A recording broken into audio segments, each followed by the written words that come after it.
Dios te bendiga, mi estimado oyente. Gracias una vez más por estar a través de este canal Consejo de Vida, trayendo, ¿verdad?, palabra de Dios a través de las Escrituras. En esta ocasión seguimos con las lecciones de Hechos de los Apóstoles.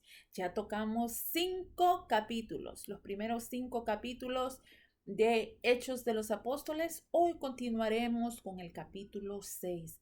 Damos gracias al Señor por este hermoso día que Él nos ha concedido y en su misericordia nos permite estudiar su palabra, esperando que sea de bendición para tu vida y para la mía. Así es que tus anotaciones, tu Biblia, y si no puedes, pues escucha, ¿verdad? Damos gracias al Señor por esta oportunidad.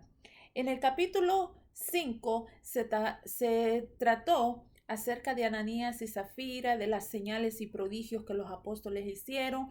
Juan y Pedro son azotados por la causa del Señor, pero ellos, eso no los enfría, eso más sin embargo los motiva más a seguir con denuedo predicando la palabra del Señor, pues ya ellos se sienten relacionados con el sacrificio del Señor, lo que el Señor hizo por cada uno de nosotros. Lo que nos enseña, hermanos, es que si sufrimos por causa del nombre, por causa del Señor, por causa de la fe en la que tú y yo creemos, es de sumo gozo. Debería ser de sumo gozo. ¿Por qué? Porque estamos padeciendo por causa del nombre, precioso nombre de nuestro Señor Jesucristo. Y eso debería de traer gozo a nuestras vidas. Sí, podemos sentirnos tristes superficialmente, ¿verdad? Pero gozo espiritualmente hablando. ¿Por qué? Porque nos podemos relacionar con lo que nuestro Señor Jesucristo padeció por ti y por mí. Bendito sea el nombre del Señor. Así es que vamos a empezar. Capítulo 6 de Hechos de los Apóstoles. Que vamos a hacer un pequeño repasito recordando que Lucas fue el que escribió Hechos. Y Hechos lleva un periodo de 38 a 40 años. Hechos se encuentra después de los evangelios según Mateo, Marcos, Lucas, Juan. Así es que él se encuentra en el Nuevo Testamento. Un pequeño repaso. Así que vamos a leer en el nombre del Padre, del Hijo y del Espíritu Santo. En aquellos días, como creciera el número de los discípulos, hubo murmuración de los griegos contra los hebreos, de que las viudas de aquellos, o sea, de los griegos, eran desatendidas en la distribución diaria. Vamos a quedarnos en ese primer versículo.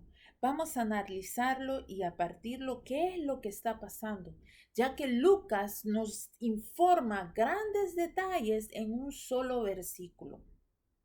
En ese versículo 1 del capítulo 6 aprendemos que hay dos grupos dentro del gran número, ¿verdad?, que se está añadiendo de los discípulos. Entonces están los griegos y están los hebreos. Los griegos son los gentiles y los hebreos obviamente son los judíos. Entonces, Lucas nos está dando a conocer que el número de los discípulos está creciendo en gran número.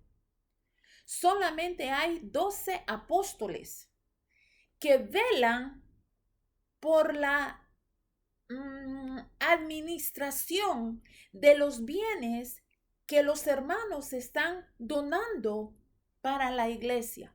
Pongámonos a pensar, la iglesia está creciendo, 5,000 aquí, 3,000 allá, y se está añadiendo gran número a la iglesia del Señor. Y eso es de gran victoria, eso es de gran alegría. Pero sobresale un problema.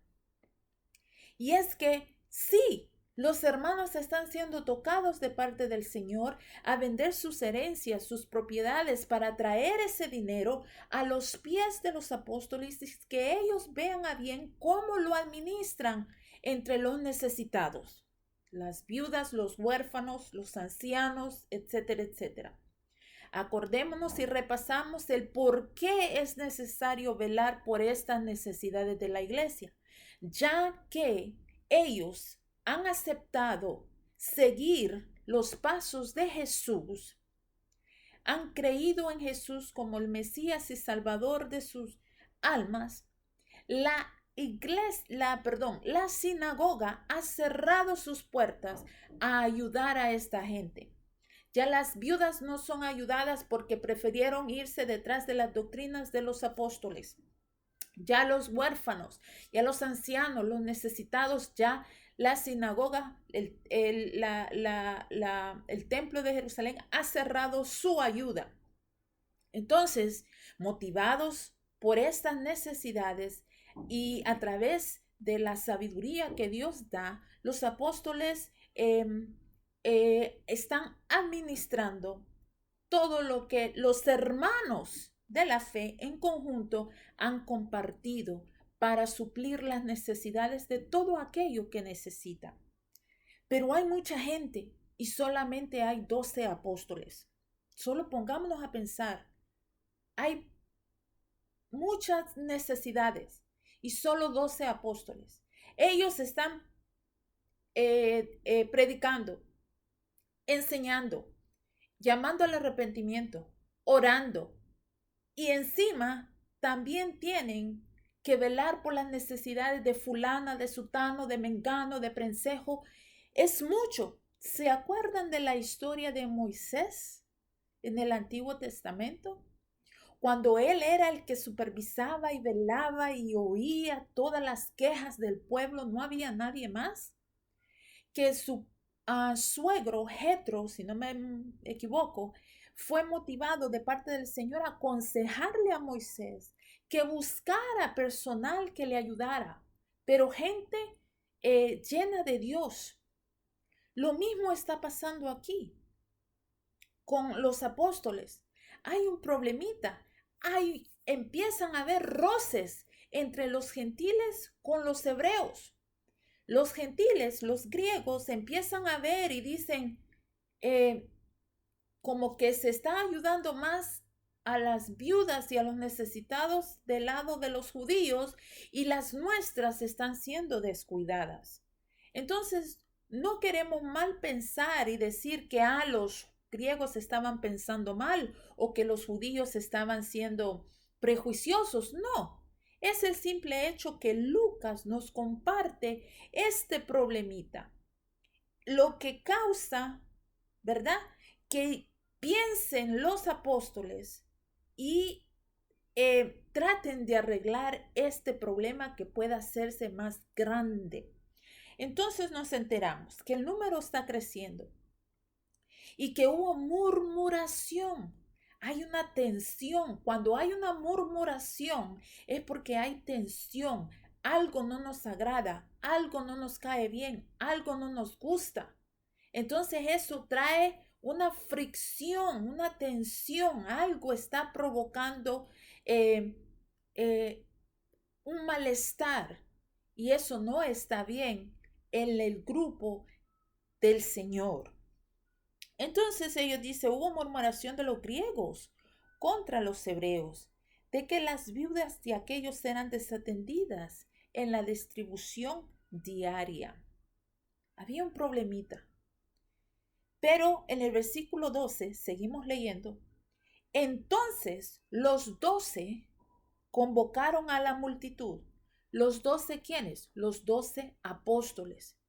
Ellos se reunían, oyeron las quejas de los griegos contra los hebreos y dijeron, es tiempo de arreglar esta situación antes de que crezca. Y reunieron a la multitud.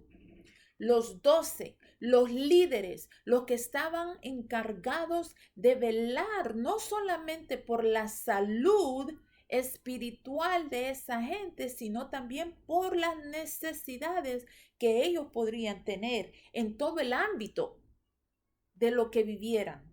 Entonces dicen, entonces los 12 convocaron a la multitud de los discípulos y dijeron, no es justo que nosotros dejemos la palabra de Dios para servir a las mesas. Mira qué sabios. Ahora ellos se están quejando, pero los apóstoles dicen, no es justo que nosotros, aparte de que estamos predicando, y antes de predicar me imagino que buscaban al Señor en oración, tenían su tiempo de oración, decían, no es justo que nosotros estemos haciendo esto y aquello y encima tengamos también que hacer el servicio de los necesitados. Servir a las mesas quiere decir ser servidores de aquel que necesita, pero físicamente servir. Entonces mira la responsabilidad que los apóstoles le ponen a los discípulos. Les pone una carga, ok, está bien. Nosotros somos los 12 apóstoles, nosotros somos los líderes, los que dejó el Señor. Pero ¿saben qué? Ustedes ya fueron llenos del Espíritu Santo. Ya están preparados para esto. Así es que entre ustedes busquen a quien les pueda ayudar con ese problemita que está surgiendo. El versículo 3, para ser exacto, como lo dijeron los apóstoles, dice, buscad pues, hermanos, de entre vosotros a 7 varones de buen testimonio, llenos del Espíritu y de sabiduría, a quienes encarguemos de este trabajo. Y nosotros, dicen los apóstoles, persistiremos en la oración y en el ministerio de la palabra. Mira la responsabilidad que ahora los apóstoles están poniendo sobre los discípulos, aquellos que ya han sido lavados por la sangre de nuestro Señor Jesucristo, llenos del Espíritu por la promesa, ahora a trabajar, lo que nos enseña a nosotros en la iglesia moderna. Hay líderes, hay ministros, que su enfoque debería de ser la palabra, llenarse de la palabra, buscar al Señor en oración, para alimentar al pueblo, para enseñar al pueblo, para exhortar al pueblo y a aquellos que se añadan a la congregación, aquellos que se añadan a la iglesia. Luego hay líderes, ayudadores, servidores dentro de la congregación que aparte de estar buscando del Señor, porque no pueden descuidar su vida espiritual, pues tienen que ser llenos del Espíritu de Dios, pero son llamados a servir en la congregación. ¿Qué se necesita hacer? Se necesita esto, se necesita aquello, estar encima de las necesidades de lo que la congregación requiere.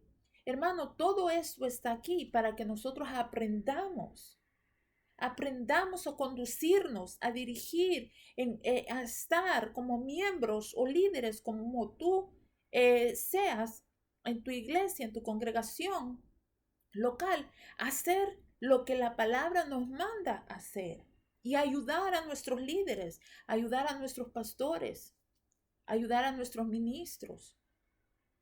Mira lo que dice ahí, yo lo vuelvo a leer. Buscad entre vosotros, hermanos, a 7 varones. Pero hay requisitos de estos servidores, de estos que están llamados a ayudar, a velar por la necesidad de la congregación. Hay requisitos. No es cualquier persona. No es la que ofrenda más o diezma más o la que tiene una carrera profesional. No, no se basa en eso.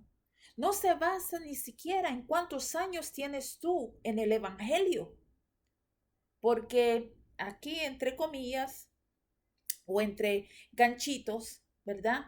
Hay muchas personas que se creen porque tienen mucho tiempo en el Evangelio, que ya deberían de estar en un nivel más alto, pero déjame decirte que no es por los años que sirvamos al Señor, sino es por la madurez que tengamos con el Señor, esa búsqueda constante que nos hace madurar internamente, espiritualmente. Y eso no tiene que ver con los años, eso tiene que ver con la búsqueda constante del rostro de nuestro Señor, la búsqueda de la palabra en oración, ese devocional diario que debemos de tener con nuestro Señor, una comunión constante con Dios.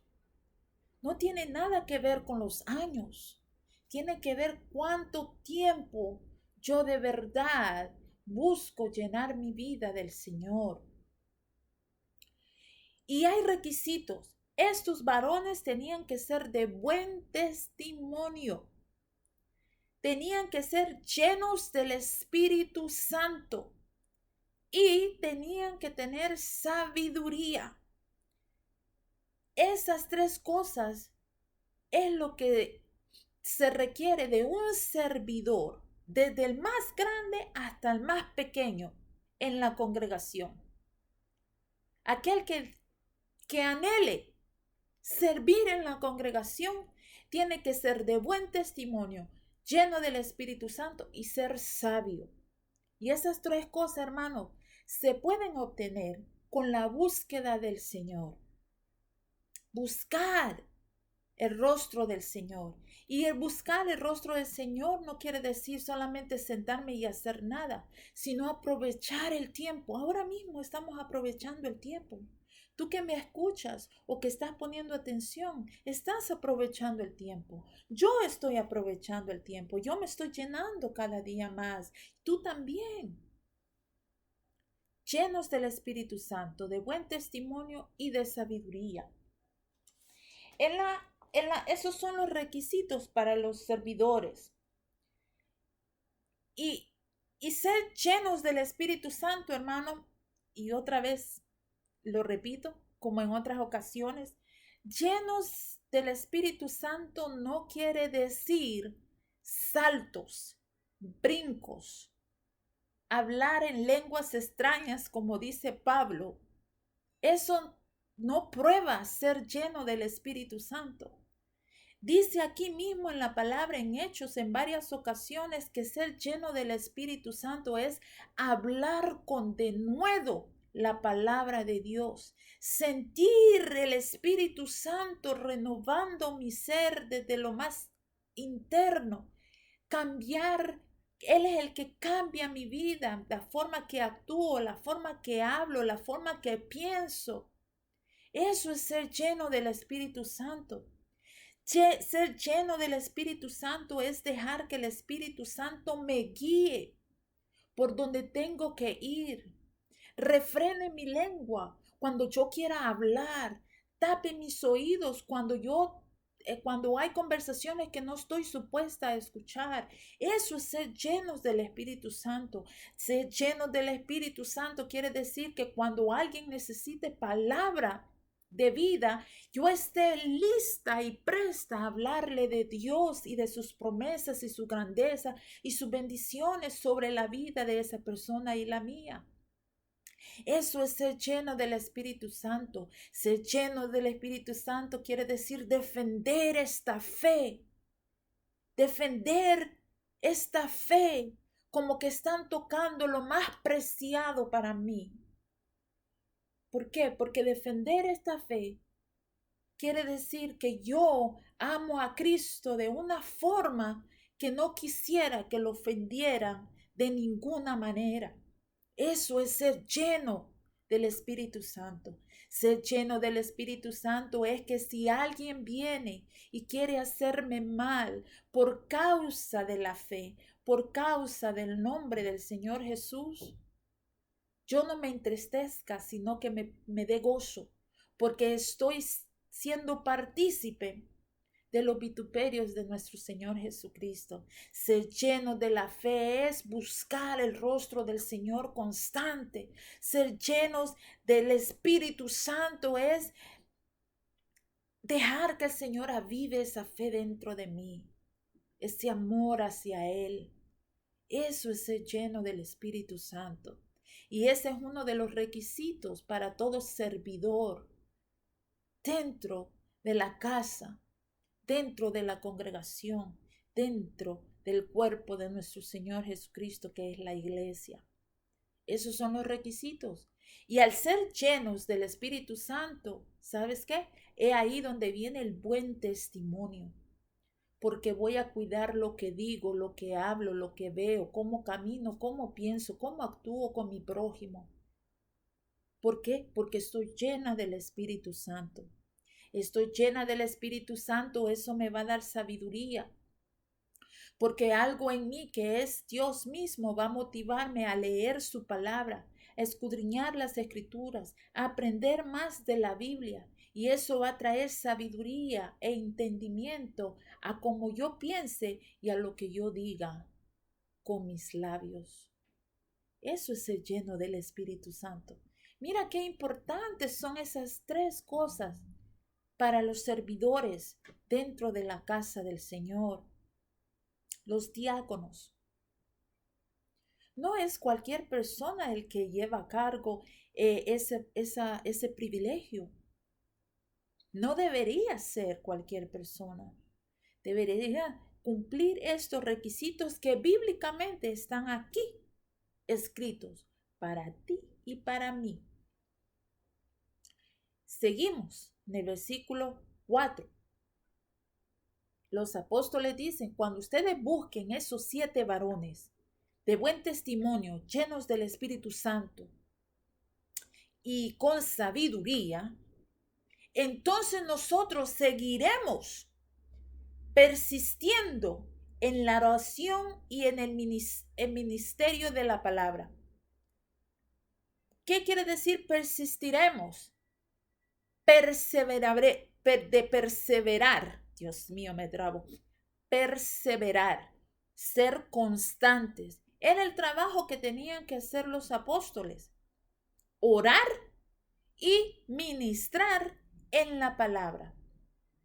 Mientras los demás se encargaban de administrar este dinero para suplir las necesidades de todos los necesitados de la iglesia del Señor. Buen plan. Perfecto el plan. Entonces dice en el versículo 5 que esta idea agradó la propuesta a toda la multitud. Estuvieron de acuerdo y eligieron a Esteban, varón lleno de fe y del Espíritu Santo. También escogieron a Felipe, a Prócoro, a Nicanor, a Timón, a Parmenas y a Nicolás, prosélito de Antioquía. Escucha estos nombres. La congregación, los discípulos, la multitud entera agradó la propuesta de los apóstoles. Y aunque no nos da en detalle aquí qué fue lo que hicieron ellos, pero nos imaginamos, y hay un versículo ahí mismo en Hechos, capítulo 14, 23. Dice este versículo, 14:23, que apoya un poquito lo que estamos leyendo en el capítulo 6:3 de Hechos. Y constituyeron ancianos en cada iglesia, y habiendo orado con ayunos, los encomendaron al Señor en quien habían creído. ¿Qué tiene que ver esto con lo otro? Lo que yo quiero notar aquí es que habiendo orado con ayunos, cuando aquí estos hermanos les agradó la idea, ellos han de haber puesto eso en oración y han de haber ayunado para ver quiénes de todos esos de la multitud estaban según los requisitos calificando para ser servidores, para ser diáconos. Y he ahí que vieron a bien el plan. Oraron, ayunaron y eligieron entre todos a estos varones. A Esteban, a Felipe, a Prócoro, a Nicanor, a Timón, a Parmenas y a Nicolás prosélito de Antioquía. 7 siervos, 7 varones. Y si te fijas en los nombres, todos son nombres griegos. Todos salieron del grupo de los gentiles. Aún el que te da el detallito de Nicolás, prosélito de Antioquía. Y si te fijas, te habla de Esteban, varón lleno de fe y del Espíritu Santo. Todos eran así, pero te menciona en especial a Esteban porque Esteban viene en la historia más adelante. Es como que Lucas te está dando un poquito de lo que te va a contar más adelante de Esteban. Esteban, Felipe, Prócoro, Nicanor, Timón, Parmenas y a Nicolás prosélito de Antioquía. Otro del que te da un poquito más de detalle es Nicolás, porque te dice que fue prosélito de Antioquía. Y quiere decir que todos ellos eran griegos. Todos eran griegos. Nicolás era un griego que se había convertido al judaísmo, por eso dice prosélito. Nicolás era un griego que se había convertido al judaísmo y luego fue uno de los convertidos a la fe. He ahí el por qué se escoge para ser uno de los administradores, uno de los diáconos, uno de los servidores a la iglesia del Señor. Es curioso que todos salieron juntamente, decidieron los griegos y los hebreos poner a estos hombres llenos del Espíritu Santo y todos eran griegos. Lo que nos llama la atención es que estaban de acuerdo ambos, hebreos como griegos, en escoger a estos siervos para velar por las necesidades de aquellos que necesitaban X cosa en la iglesia del Señor. El versículo 6 nos dice un poquito más, a los cuales presentaron ante los apóstoles, quienes orando les impusieron las manos, como reconociendo esa persona delante de la multitud que ha sido escogida por el Señor mismo para hacer un trabajo de gran privilegio dentro de la congregación de los santos. ¿Verdad? Los presentaron a los apóstoles y los apóstoles orando sobre ellos y poniendo las manos como aprobando no solamente a la persona, sino el trabajo que iban a hacer. Y el versículo 7, Lucas nos da un poco más, dice, y crecía la palabra del Señor, y el número de los discípulos se multiplicaba grandemente en Jerusalén. También muchos de los sacerdotes obedecían a la fe. Es curioso cómo Lucas aquí nos presenta el problema. Hay una murmuración, hay una tensión entre los griegos y los judíos. Luego se encuentra una solución. La solución es escoger a 7 varones para que ellos se encarguen de ese trabajo, mientras los 12 apóstoles se encargan en orar y llevar la palabra. Luego, ya resuelto el problema, Lucas nos da una esperanza que aunque surgió ese problemita, aunque surgió esa fricción, esa tensión, dice el versículo 7, y crecía la palabra del Señor. Y el número de los discípulos se multiplicaba grandemente en Jerusalén, tanto que habían hasta sacerdotes ya creyendo en la fe. Y no solamente creyendo, sino obedeciendo a la fe. Lo que nos da un conforte de que sí se levantó un problema, pero se resolvió y la palabra y la iglesia sigue caminando, continúa en su meta, que es de añadir más, ¿verdad?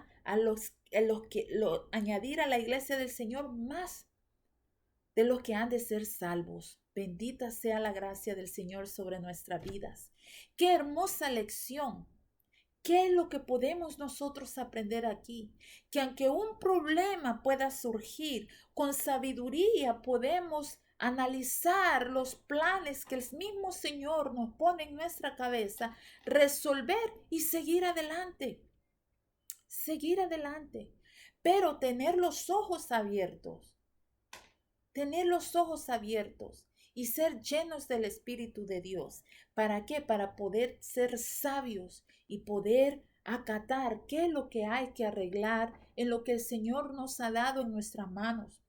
No necesariamente tiene que ser una congregación en tus manos, tu familia, tu vida, los planes en tu trabajo, en la escuela. Pídele al Señor sabiduría. Yo sé que eres lleno del Espíritu de Dios, pero pídele sabiduría al Señor para que Él te ayude a poner todo en orden y seguir adelante en este caminar. Así es que, mis hermanos, nos quedamos en este versículo 7. Así es que vamos a seguir en otra ocasión con el capítulo 6 del versículo 8 en adelante. Dios te bendiga.